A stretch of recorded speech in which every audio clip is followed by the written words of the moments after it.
When the rotation starts, well, actually the first day wasn't really planned out very well. I felt they had a little bit control over the ride itself.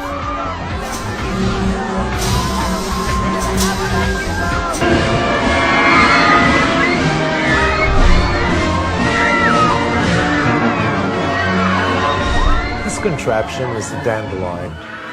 So we tried to compensate for the weight and size differential. No idea which track it was going to take. Unpredictability was an important aspect of our work.